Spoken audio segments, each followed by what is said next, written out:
10 साल मैंने तालीम हासिल की अहले सुन्नत मदरसे के अंदर, मुझे यह पता नहीं था कि हदीस सकलैन क्या है।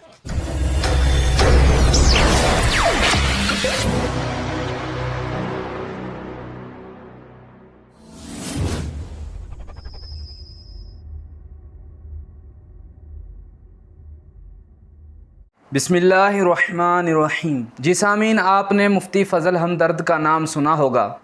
तो ये कहता है कि हदीस सकलैन बयान करो, और नालायक खबीस अहमक जिनकी गोद में तू बैठा हुआ है उनसे सलाम दुआ करता रहता है और उनकी जो है दलाली करता रहता है। तूने कौन सा अहले सुन्ना का नज़रिया थामे रखा है कि तू सुन्नी है, तू अहले सुन्नत वाला है? तूने तमाम इजमाई जितने भी अकीदे अहले सुन्नत के थे सारों को तोड़ दिया, सारों को पसे पुश्त डाल दिया है। तू कौन सा सुन्नी है? तू तो एक राफ़ज़ी है, तकिया कर रहा है, और तुझे पता है। और मैं ख़ुद कहना चाहूँगा रवाफ़िज़ से कि भाई, दलाली करने के लिए, तुम्हारी तर्जमानी करने के लिए कोई बंदा पालना था तो अच्छे वाला पालते कि जिन्हें पता भी होता, कुछ नज़रियात का इल्म भी होता अहले सुन्ना के। इसे तो कुछ पता भी नहीं है। तो सबसे पहले ये जो अपने आप को अहले सुन्ना कहता है, तो इसे तो ये चाहिए था कि ये रवाफ़िज़ से पूछता। जो सकलैन कहा गया उसमें से अव्वल तो किताबुल्लाह है, तो किताबुल्लाह के मुतालिक तुम्हारा क्या नज़रिया है? अहले सुन्ना के यहाँ तुम्हारे मुतालिक ये बात पाई जाती है कि ये कुरान को कंप्लीट नहीं मानते। ये कहते हैं कुरान में तहरीफ़ की गई। और सिर्फ हम कहते नहीं हैं, बल्कि उसूल अरबा की किताबों में आप देखें, इनकी उसूल काफ़ी को देखें, दीगर किताबों को देखें, वहाँ रिवायतें भरी पड़ी हैं कि कुरान में ये था, कुरान में ये था, ये निकाल दिया गया, ये निकाल दिया गया। क्योंकि आज तो हम देखते हैं कुरान में तो वो अल्फाज नहीं पाए जाते, तो लाजमी सी बात है यही है।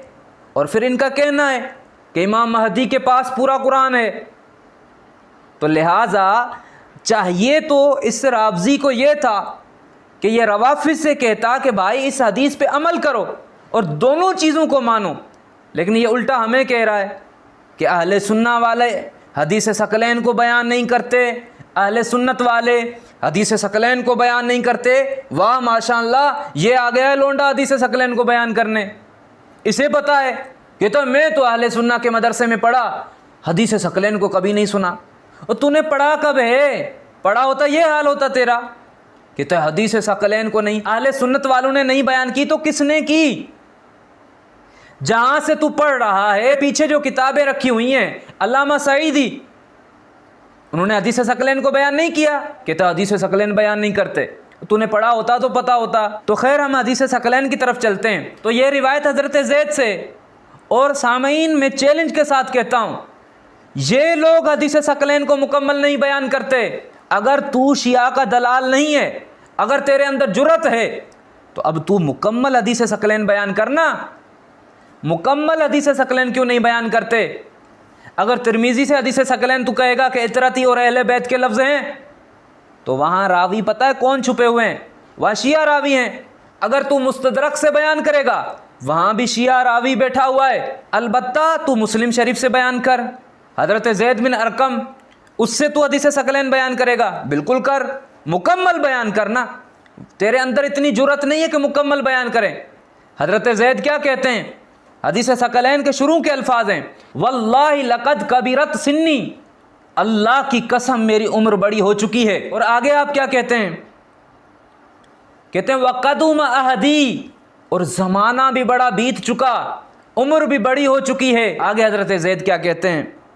कहते हैं वनसीतु बादल्लज़ी कुन्तु अई मिन रसूलिल्लाह, और मैंने जो रसूलुल्लाह से अहादीस सुनी थी उसका बाज़ हिस्सा मैं भूल चुका हूँ। हज़रत ज़ैद ने खुद इकरार किया कि मेरी उम्र बड़ी हो चुकी है, बड़ा ज़माना बीत चुका, मैं अहादीस को भूल चुका हूँ बाज़ को। तो अब ये रिवायत जो है इसको आगे पढ़ें। ये हज़रत ज़ैद जो रिवायत कर रहे हैं उनके ये अल्फाज हैं। आगे हदीस सकलैन को पढ़ो।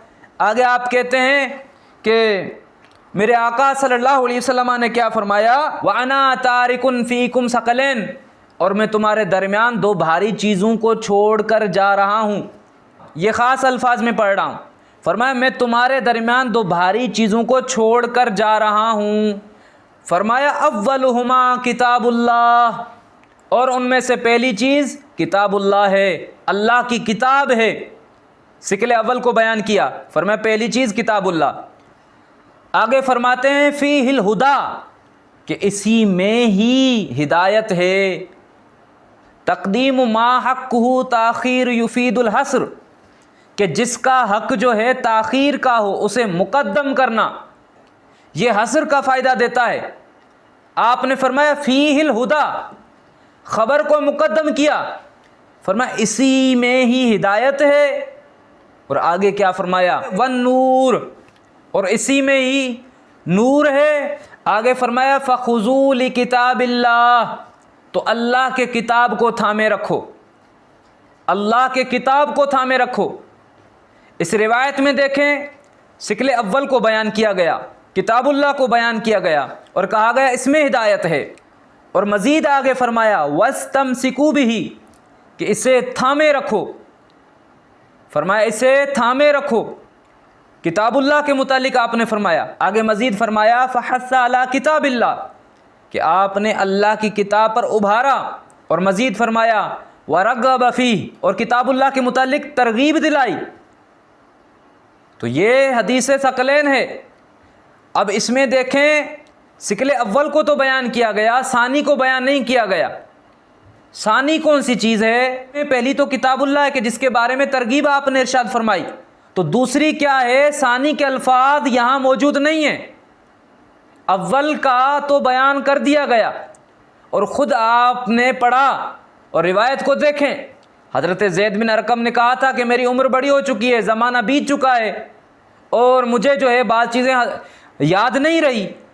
तो सानी क्या है? यहाँ बयान नहीं है। आगे क्या है? वो इकराम अहले बैत ज़रूर है, लेकिन सिकले सानी को नहीं बयान किया गया, सानी के अल्फाज मौजूद ही नहीं है।